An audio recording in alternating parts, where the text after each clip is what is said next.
Welcome to my channel JMSC Jainik maths science education. આજે આપણે NMMS quiz 7 SAT અંતર્ગત જે ક્વિઝ લેવાય છે એ ચેપ્ટર 7 પ્રાણીઓ અને વનસ્પતિમાં વહન ધોરણ 7 વિજ્ઞાન। તો જો ચેનલ ઉપર તમે પહેલી વાર હોય તો ચેનલને સબસ્ક્રાઇબ કરો અને બાજુમાં રહેલ બેલ આઇકોનને ઓલ પર સેટ કરો, જેથી નવા આવનાર NMMS ક્વિઝના વિડીયોના નોટિફિકેશન તમને મળતા રહે। ચાલો જોઈએ।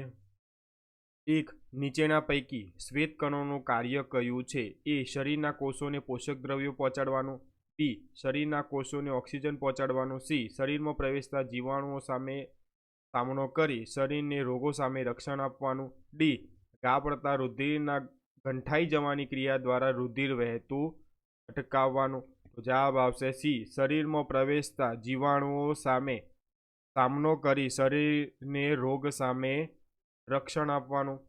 બે, મનુષ્યના રુધિરનો કયો ઘટક હિમોગ્લોબિન ધરાવે છે? શ્વેત કણ, બી, રુધિર કણિકાઓ, સી, રુધિર રસ, ડી, રક્તકણ।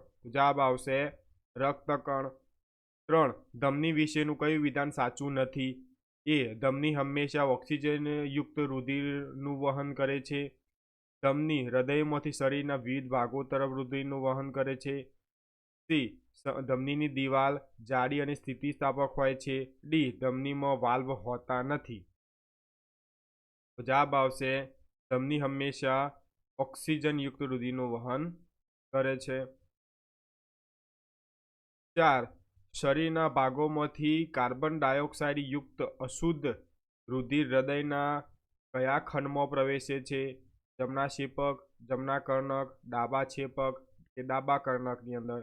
જવાબ આવશે જમણા ક્ષેપકમાં। 5, હૃદયના કયા ખંડોમાં ઓક્સિજન યુક્ત શુદ્ધ રુધિર હોય છે? જમણા કર્ણક, જમણા ક્ષેપકમાં, બંને કર્ણકોમાં, ડાબા કર્ણક, ડાબા ક્ષેપકમાં, બંને ક્ષેપકોમાં? તો જવાબ આવશે ડાબા કર્ણક, ડાબા ક્ષેપકોમાં। 6, હૃદયના કયા ખંડમાંથી રુધિર ફેફસામાં આવે છે? જમણા ક્ષેપક, ડાબા ક્ષેપક, જમણા કર્ણક, ડાબા કર્ણક? તો જવાબ આવશે જમણા ક્ષેપક। 7, હૃદયનો કયો ખંડ સૌપ્રથમ ઓક્સિજન યુક્ત રુધિર મેળવે છે? જમણું કર્ણક, જમણું ક્ષેપક, ડાબું ક્ષેપક, ડાબું કર્ણક? જવાબ આવશે ડાબું કર્ણક। 8, રુધિર અને શરીરના કોષો વચ્ચે વિવિધ દ્રવ્યોનો વિનિમય કોના દ્વારા થાય છે? ધમની, શિરા, કેશિકાઓ, વાહિકાઓ? તો જવાબ આવશે સી, કેશિકાઓ।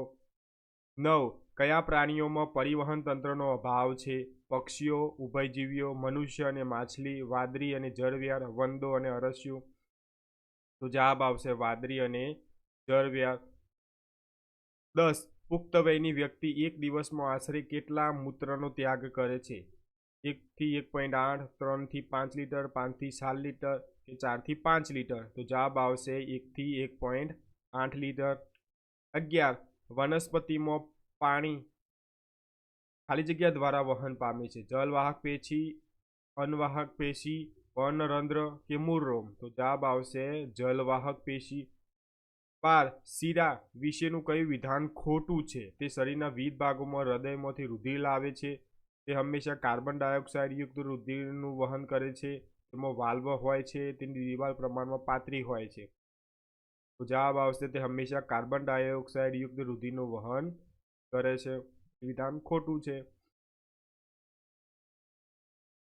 13, મનુષ્યમાં ઓક્સિજન યુક્ત રુધિરના વહનનો સાચો માર્ગ કયો છે?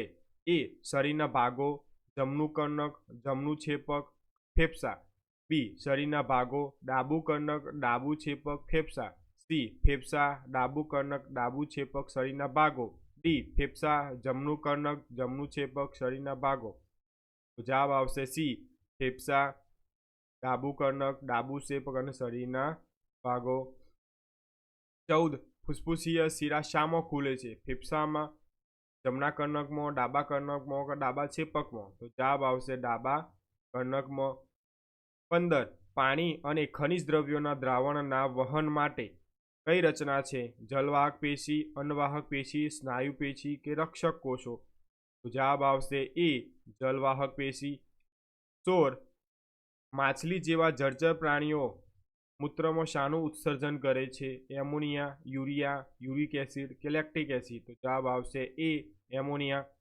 17. રુધિર દ્વારા ખોરાકના પાચિત ઘટકોનું વહન ક્યાં થાય છે?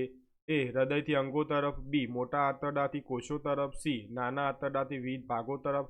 ડી. હૃદયથી ફેફસા તરફ. જવાબ આવશે સી, નાના આંતરડાથી વિવિધ ભાગો તરફ. 18. રુધિરના પરિવહન સાથે સંકળાયેલા અંગો કયા છે? મગજ, હૃદય, રુધિર વાહિની. બી અને સી. તો જવાબ આવશે મગજ અને હૃદય, એટલે બી અને સી. 19. ફેફસામાં આવેલા કયા ઘટકનું વહન રુધિર દ્વારા શરીરના કોષો સુધી થાય છે? પાણી, ઉત્સર્ગ દ્રવ્યો, કાર્બન ડાયોક્સાઇડ કે ઓક્સિજન? તો જવાબ આવશે ઓક્સિજન. 20. હિમોગ્લોબિન કયા પદાર્થ સાથે જોડાય છે? ઓક્સિજન, પાણી, ત્રાકકણ કે રુધિર રસ? તો જવાબ આવશે એ, ઓક્સિજન સાથે જોડાય છે. 21. એક પુખ્ત વ્યક્તિમાં 24 કલાકમાં આશરે કેટલા લીટર જેટલું મૂત્ર નીકળે છે? 2 થી 2.8, 1.50 થી 2.50, 1 થી 1.8 લીટર, 2.5 થી 3 લીટર? તો જવાબ આવશે સી, 1 થી 1.8 લીટર.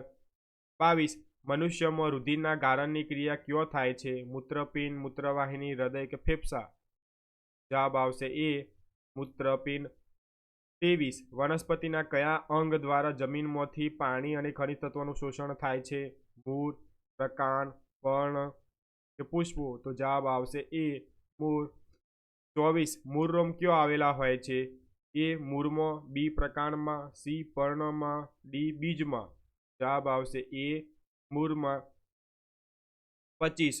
મૂળની સપાટીમાં વધારો કરનાર રચના કઈ છે? એ. પર્ણરંધ્ર. બી. મૂળરોમ. સી. કોષ.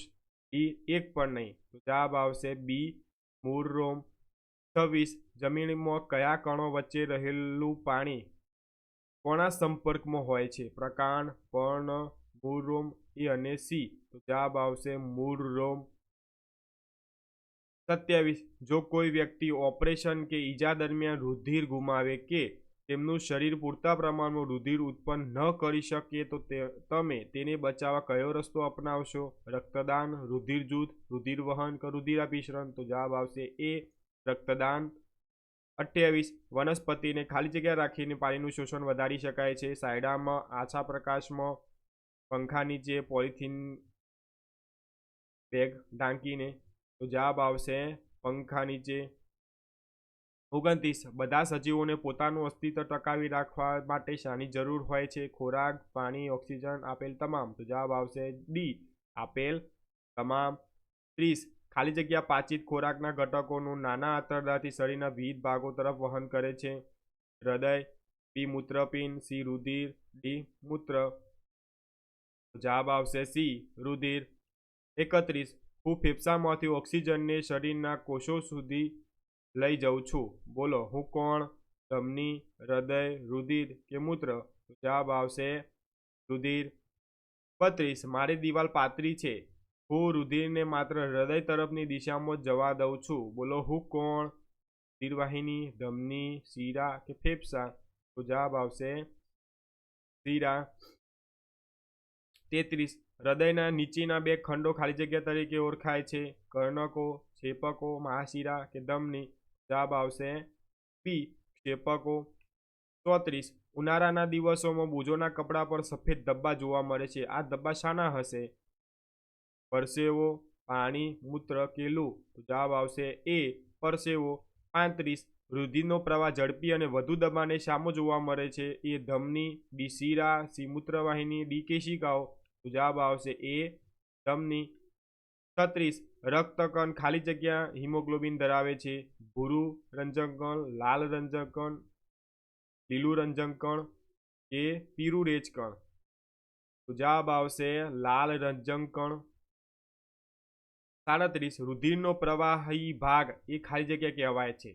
રક્તકણ, રુધિર રસ, લોહી કે ત્રાકકણ? તો જવાબ આવશે બી, રુધિર રસ. 38. કયા પ્રાણીને રુધિર જેવા પરિવહન પ્રવાહીની જરૂરિયાત નથી? ગોકરગાય, વાદળી, કંસારા કે અરસિયું? તો જવાબ આવશે વાદળી. 39. હૃદયના ઉપરના બે ખંડો ખાલી જગ્યા તરીકે ઓળખાય છે? એ. કર્ણકો, બી. ક્ષેપકો, સી. મહાશિરા, ડી. મહાધમની? તો જવાબ આવશે એ કર્ણકો. 40 કોષો દ્વારા જે નકામા પદાર્થો ઉત્પન્ન થાય છે તેનો શરીરમાંથી નિકાલ થવાની પ્રક્રિયાને શું કહે છે? તો જવાબ આવશે એ ઉત્સર્જન. 41 ઉત્સર્જન પ્રક્રિયા સાથે સંકળાયેલ વિવિધ ભાગો મળીને ખાલી જગ્યાની રચના કરે છે. એ ઉત્સર્જન. બી શ્વસન તંત્ર. સી પરિવહન તંત્ર. ડી જલ વહન તંત્ર. તો જવાબ આવશે એ ઉત્સર્જન તંત્ર. 42 આપેલ પૈકી કયા અંગમાં ઉપયોગી પદાર્થોનું રુધિરમાં ફરીથી શોષણ થાય છે? મૂત્રપિંડ, હૃદય, મૂત્રાશય કે મૂત્રછિદ્ર? તો જવાબ આવશે એ મૂત્રપિંડ. જવાબ આવશે મૂત્રપિંડ. 43 નીચેના પૈકી કયા પ્રાણીમાં પાણી ઉત્સર્ગ દ્રવ્યો અને કાર્બન ડાયોક્સાઇડને શરીરથી બહાર લઈ જાય છે? એ હાઇડ્રા, સાપ, ગોકરગાય, ડી જળ બિલાડી? તો જવાબ આવશે એ હાઇડ્રા. 44 મૂત્રમાં ખાલી જગ્યા ટકા પાણી, 2.5% યુરિયા અને ખાલી જગ્યા ટકા બીજા નકામા દ્રવ્યો આવેલા હોય છે. એ 75, 22.5, 95, 2.5, 22.5, 75, 2.5, 95. તો જવાબ આવશે બી 95 અને 2.5. 45 વનસ્પતિ જમીનમાંથી શાનું શોષણ કરે છે? પાણી, ખનિજ તત્વો, વિટામિન એ અને બી બંને? તો જવાબ આવશે એ અને બી બંને, એટલે કે પાણી અને ખનિજ તત્વોનું શોષણ કરે છે. 46 વનસ્પતિ જમીનમાંથી પાણી અને ખનિજ તત્વોનું શોષણ કરી ક્યાં પહોંચાડે છે? મૂળ, પ્રકાંડ, પર્ણ કે ડાળી? તો જવાબ આવશે સી પર્ણ. 47 પાણી અને દ્રાવ્ય ખનિજ ક્ષારોના શોષણ માટે મૂળ સપાટીમાં વધારો કોણ કરે છે? જલવાહિની, અન્નવાહિની, મૂળરોમ કે મૂળગંડિકાઓ? તો જવાબ આવશે સી મૂળરોમ. 48 સજીવોમાં કોષોના સમૂહ ચોક્કસ પ્રકારના કાર્ય કરવા માટે એકઠા થાય છે જેને ખાલી જગ્યા કહે છે? એ અંગ, પેશી, અંગતંત્ર કે કોષ? તો જવાબ આવશે પેશી. 49 વનસ્પતિમાં ન વપરાયેલા પાણીનો નિકાલ થવાની ક્રિયાને શું કહે છે? બાષ્પોત્સર્જન, પરિવહન, ઉત્સર્જન કે બાષ્પીભવન? તો જવાબ આવશે બાષ્પોત્સર્જન. એ 50 વનસ્પતિને કયા સ્થાને રાખવાથી પાણીનું બાષ્પોત્સર્જન ઘટાડી શકાય? એ છાંયડામાં, બી આછા પ્રકાશમાં, સી પંખા નીચે, પોલિથીન બેગ ઢાંકીને? તો જવાબ આવશે છાંયડામાં. 51 શરીરના કયા અવયવમાં કાર્બન ડાયોક્સાઇડ યુક્ત રુધિર ઓક્સિજન યુક્ત રુધિરમાં ફેરવાય છે? હૃદયમાં, ફેફસામાં, મૂત્રપિંડમાં કે ડાબા ક્ષેપકમાં? તો જવાબ આવશે બી ફેફસામાં. તો આજે આપણે ક્વિઝ જોઈ NMMS SAT અંતર્ગત. જો ક્વિઝ ગમ્યો હોય તો આ વિડીયોને લાઈક કરજો, બીજા મિત્રો સાથે શેર કરજો અને ચેનલ ઉપર તમે પહેલી વાર તો ચેનલને સબસ્ક્રાઈબ કરજો અને બાજુમાં રહેલ બેલ આઇકોનને ઓલ પર સેટ કરજો જેથી નવા આવનાર વિડીયોના નોટિફિકેશન તમને મળતા રહે. Thanks for watching.